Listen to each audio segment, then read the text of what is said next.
Patrick, how excited are you to be in this preseason game and finally get to go with your weapons and Hollywood Brown, Xavier Ward, we get to see them in a game-like setting? No, I'm extremely excited. I mean, obviously for me to go out there and play with these guys and showcase what we have the ability to do, but to learn from our mistakes too. I mean, you're going to go out there and play for real and play against someone else. I'm tired of going against Spags and every defense known to man.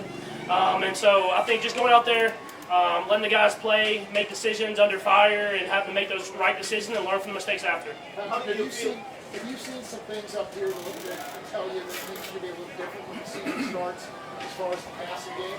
Yeah, I mean, obviously with the speed, we're going to be able to hit guys over the top. But I think the biggest thing is you want to be able to do both. I think that's something that we've worked on all camp is you got to be able to hit the guys over the top, and then when the defenses play deep, you have to be able to hit the medium type things, and then we have to be able to run the football. And that's what makes great offenses great is just having the ability to do all of that. And so as much as I want to throw it deep every single play, I think just being able to do everything is going to be the biggest part of our offense. Patrick, there's been a lot of depth out there in wide receiver, and just the competition involved so many free spots for so many people that are probably really good to make any team in this league.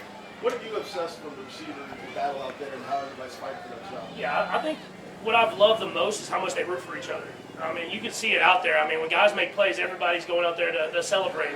And we have a lot of good guys that are playing hard and all making plays against a great defense. And so and it's not always going to be perfect. It's not always going to be the perfect play or whatever like that, but they're all competing every single time. They're rooting for each other, and that's what you want in the receiving room is a good group of guys that are talented. How do you feel physically compared for the last year?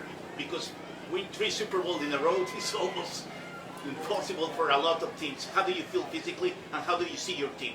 I feel great physically. I think guys have the right mindset. I mean, at the end of the day, all you do is focus on today. Obviously, we want to win 3 in a row, but we know just as much as anybody is that you got to execute today at practice in St. Joe in order to do that. And so you take it day by day type process. The hope is at the end of the year you can go out there and get that ring. For me, how would you just analyze your use of the defense? How would you analyze the way that maybe that changes the rushing and Travis? Yeah, I mean, obviously, if we can hit people deep, it's going to make the safeties get back, and then it'll open up more space in that medium part of the field. And I mean, y'all seen Rasheed's had a great camp.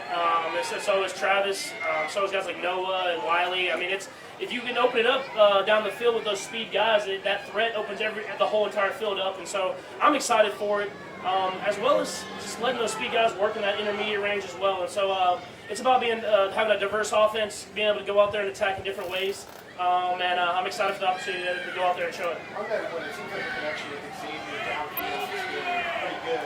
What have you seen from him? How do you think that might change what you guys are able to do specifically today? Yeah, no, Xavier, he does a great job. Obviously, he's fast, but it's almost like he runs fast, but he can run with pace fast. And so he's able to track the ball really well.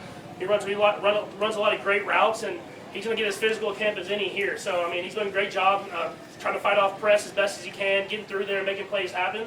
And so he'll keep getting better and better. I mean, if he can get through this camp, he'll be able to get through a lot of stuff. So I'm excited for him and how he's kind of progressed throughout camp. Isaiah told us that he worked with the receiver coach in the offseason. What have you seen from him? Has his hands been a lot better? Yeah, he's done a great job. He would run routes. Coach Reed put him out there and let him run some type of route, some shorter routes, some deeper routes that he hadn't ran before, and some read routes that necessarily aren't for running backs. And he's done a great job with that.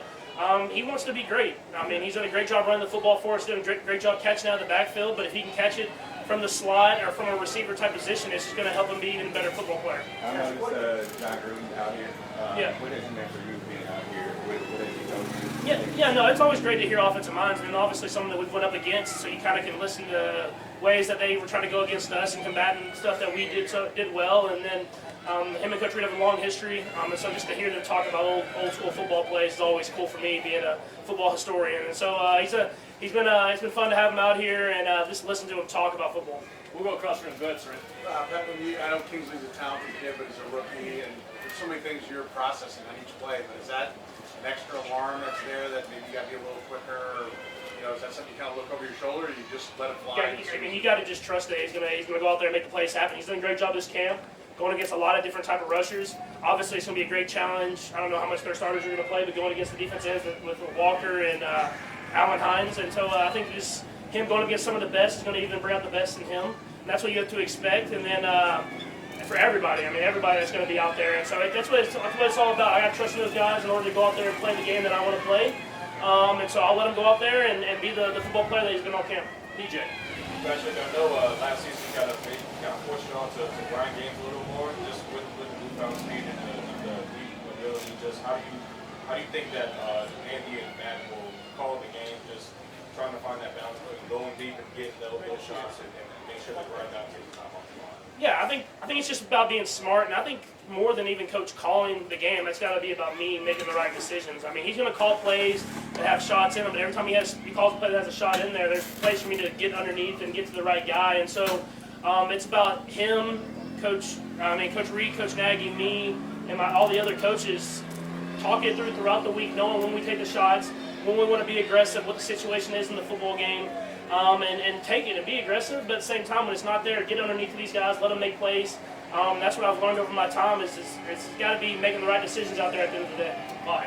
Patrick, you're obviously always on the other end of this, but what do you perceive to be the challenges of tracking a ball for a receiver? And why can some guys do it really well, and why is it a struggle for others? I mean, it's hard. You're running full speed, trying to catch a football in the air and not knowing if you're going to get hit the moment you catch the football. I mean, it's a tough job as any, I think, in the world, because you can catch the ball and get cleats knocked off you. So, I mean, I commend those guys, man. It's hard to track a football running full speed. The ball, I throw it high, throw it far. But I always let them know that I'm the best at tracking the football. I grew up just shagging BP, so I'm pretty nice at it myself, but I wasn't getting hit. We'll go last three, Steve, Aaron, and Todd. Go ahead, Steve. Patrick, you always talk about getting that first hit out of the way, let you know the season started. How excited are you about, probably getting that right? I already took my first hit. You can see Chris the other day. He just smoked me. No, it's cool. I always want to get hit, but not hit hard. So if I can just throw the ball and one of those DNs just wants to just give me a little push, that's all I need. So no, it's cool. I like playing in the preseason, honestly. Getting in there, trying to make sure that we're doing stuff the right way, and then getting out, trying to keep everybody healthy, and then playing the sport that I love. So I'm excited for the opportunity. Hopefully we can hold off the rain a little bit and go out there and play a good football game against a good team. Aaron? Having Harrison locked down, what does that offer you? I know he's a captain and he's made some big kicks for you all. What does it mean to have him? Yeah, no, it's awesome. I mean, for me, it's just getting in field goal range in some of these situations. And then, like, at the end of the Super Bowl last year, and obviously we want to score a touchdown in that situation, but knowing that once we cross the 50, that we're good to at least get to overtime. It's something that's I don't even know what the word is. It's something that you have to just rely on, and it's something that's just fun to have, honestly. I mean, knowing that you don't even have to worry because that guy's going to knock it through. And so I'm glad they're able to get the deal done, and he can go out there and just kick field goals. Last one, Todd. A couple of quick things here that maybe aren't as important. Your reaction to being number 4 on the top 100 list? It is what it is. At the end of the day, all I can do is go out there and just play the sport that I love, and then the rankings are the rankings. And this is a weird question, but I remember talking to you in the offseason. The helmet that broke against Miami, you wanted to get that back. Did you ever get that back? I haven't got it back yet. I'm trying to get it back still. I mean, Allen sometimes just he's kind of lazy. I'm not going to say it, but it's a little bit.